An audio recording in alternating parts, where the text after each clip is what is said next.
Have you ever wondered how a powerful army with tanks, jets, and missiles can suddenly become a blind, deaf, and confused without firing a single shot?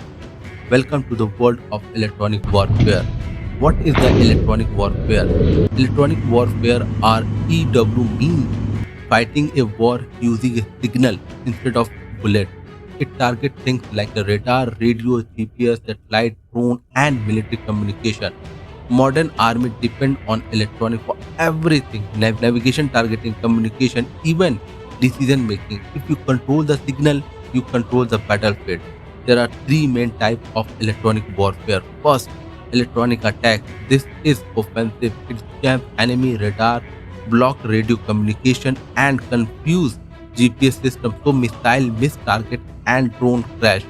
Second, electronic protection. This is defensive. It protects your own system from jamming and hacking using encrypted signal and frequency hopping radios.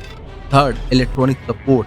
This is intelligent. It listens to enemy signal to find their location, plan, and movement without firing a weapon.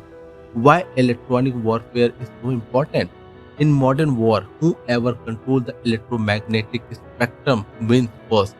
Electronic warfare can stop air defense, disable drones, and cut communication between soldiers, confuse commander in real time. That is why it is called the invisible battlefield. How EW is changing a war. War are no longer decided only by firepower. They are decided by technology, data, and signal. A smaller army with a strong electronic warfare can defeat a longer high-tech force by simple shutting its system down. Who has the most advanced electronic warfare in 2025? Today, the leader in electronic warfare are the United States of America, China, Russia, Israel, and NATO countries, and with India rapidly catching up using indigenous systems. In future war, the side that control the signal control the war.